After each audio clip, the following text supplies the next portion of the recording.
Olá a todos e a todas, muito bem-vindos a mais um vídeo. O meu nome é Pedro Rodrigues Ribeiro, eu sou psicólogo. Nesta série de vídeos que eu gostaria de fazer, o meu objetivo é apresentar algumas tarefas/técnicas que são utilizadas em contexto de psicoterapia. Tarefas ou técnicas são utilizadas por diferentes motivos, para diferentes propósitos, para diferentes finalidades. Algumas destas técnicas podem ser ou são utilizadas em mais de um modelo de psicoterapia diferente, embora seja a mesma tarefa, podendo ser utilizada de uma forma diferente. Algumas tarefas ou técnicas são exclusivas de determinados modelos psicoterapêuticos. E quer alguns concordem ou discordem, o que é um facto é que a realização de tarefas ou de técnicas, de uma forma, aquilo que nos pode auxiliar a atingir os objetivos da pessoa, é tão valioso em psicoterapia quanto a relação terapêutica. Por isso é que eu acredito que a relação terapêutica por si, em alguns casos, em algumas circunstâncias, não é suficiente.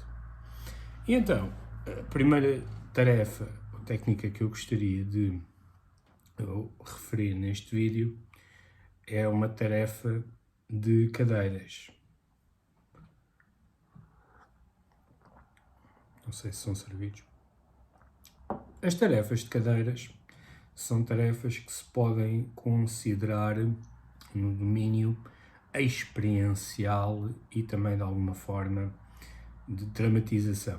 Ou seja, são tarefas que fazem apelo à imersão dos sentidos da pessoa numa determinada dinâmica e existe uma dramatização à mistura, porque pedimos à pessoa para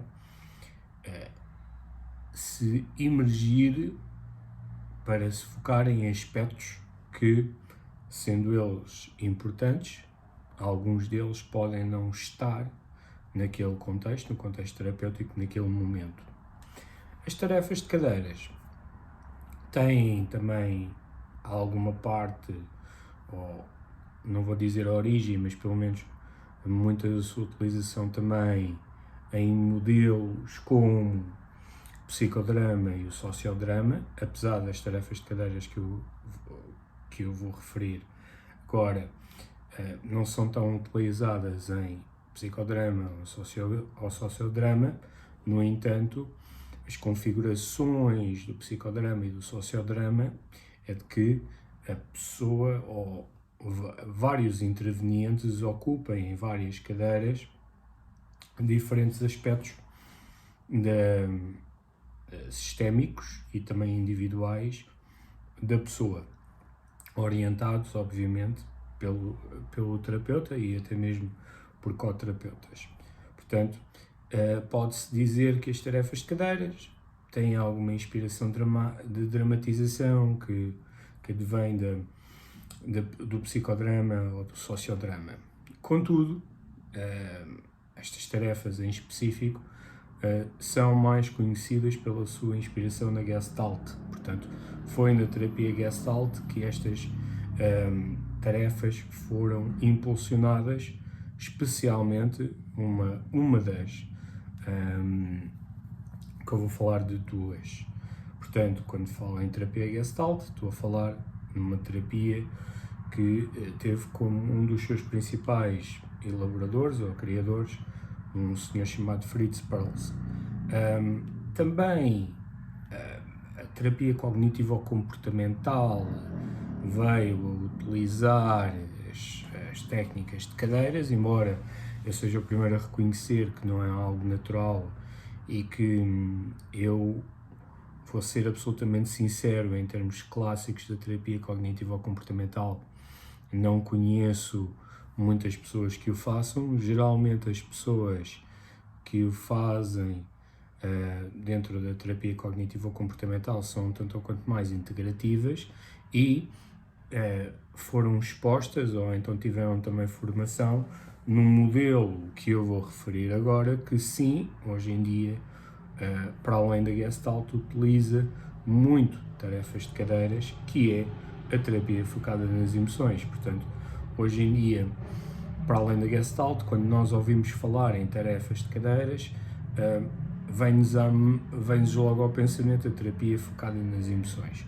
Porque, de facto, estas duas tarefas de cadeiras que eu vou referir são tarefas amplamente utilizadas em terapia focada nas emoções. Aliás, eu iria arriscar-me a dizer que talvez ocorram em todos os processos com todas as pessoas a dada altura. Portanto, são tarefas específicas. Então, que tarefas de cadeiras são? Estou a falar da tarefa de cadeira vazia e da tarefa de duas cadeiras.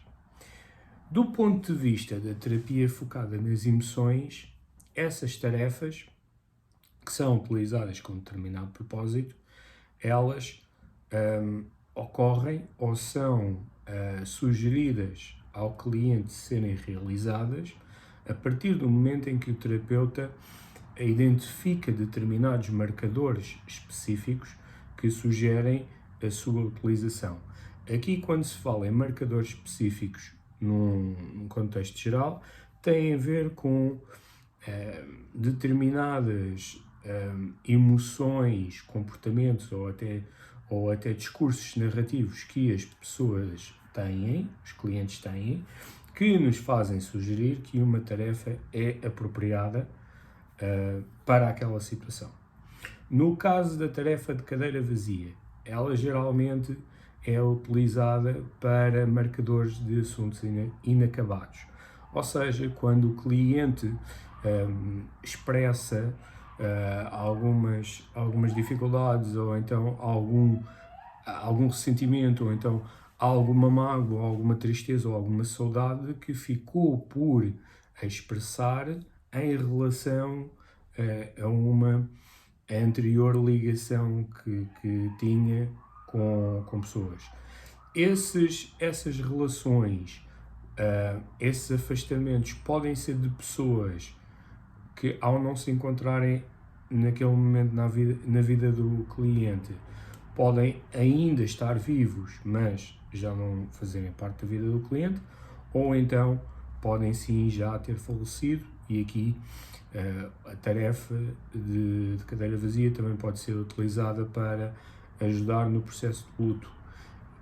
O que é sugerido ao cliente? É sugerido ao cliente que, em primeiro lugar, visualize, pense na imagem da pessoa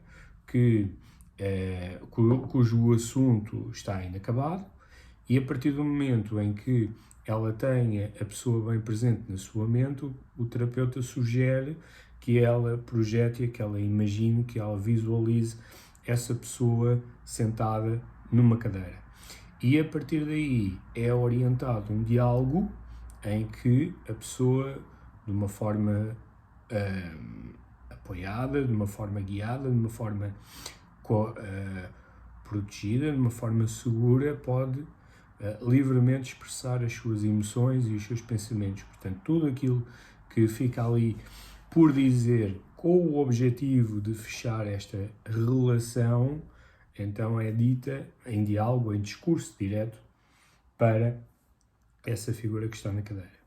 Já a tarefa de duas cadeiras, ligeiramente diferente, o marcador específico para esta tarefa ocorre quando, a dada altura, o terapeuta se apercebe e identifica um conflito, o surgimento de um conflito interno entre do cliente. E esse conflito geralmente é expresso entre partes. Uma parte do cliente geralmente é uma parte crítica e a outra parte do cliente é aquela que tenta ir contra ou tenta lidar com esta entidade crítica.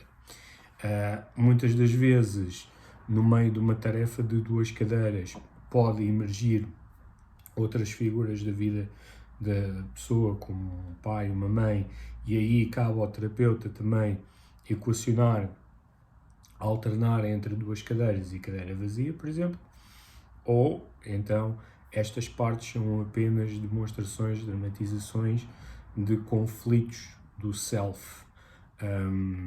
Por exemplo, o Leslie Greenberg tem vários vídeos em que ele, ao demonstrar a tarefa de duas cadeiras, muitas das vezes alterna entre a tarefa de duas cadeiras e a cadeira vazia, consoante os conteúdos que vão emergindo por parte do cliente. E então, como é que isto se faz? Bom, obviamente são colocadas duas cadeiras, o terapeuta à parte, portanto, estamos a falar de uma configuração quase em triângulo, que o terapeuta está sentado numa cadeira e depois há duas cadeiras, em que nós começamos por uma parte, instruímos ao cliente para visualizar, para focar-se na outra cadeira, colocando ali o seu outro self, a sua outra parte, não é? E depois em discurso direto nós vamos orientando o cliente para que ele possa expressar as suas necessidades, os seus pensamentos, as suas emoções de uma forma livre, não é? De uma forma adaptativa e assim que ele expressa, não é? Dado o momento em que ele consegue expressar todos esses conteúdos, nós sugerimos então ao cliente que mude para a cadeira e, ao mudar para a outra cadeira, que incorpora a outra parte e, portanto, também ele possa ter uma oportunidade para responder e dialogar com aquela parte que foi, que em primeiro lugar colocou o discurso. Isto assim explicado parece mais complexo. Realmente a tarefa é complexa, mas ainda parece mais complexa porque a pessoa não tem um input visual, mas basicamente a pessoa vai alternando entre cadeiras, incorporando um lado do conflito do self, e o objetivo aqui é integração, negociar para que ambas as partes possam coexistir, possam estar em equilíbrio, em harmonia. E basicamente estas são as tarefas de cadeiras que são mais conhecidas e que são mais utilizadas em terapia. Neste momento, a terapia focada nas emoções é aquela que utiliza mais estas tarefas. No entanto, na terapia Gestalt, em alguns procedimentos cognitivo-comportamentais e psicoterapeutas mais integrativos, com formação adequada, tendem a utilizar também estas tarefas sempre que apropriado. Muito obrigado por estarem desse lado. Se gostaram deste vídeo, subscrevam ao canal, partilhem o vídeo. Quanto a mim, eu despeço-me e fiquem bem, até uma próxima.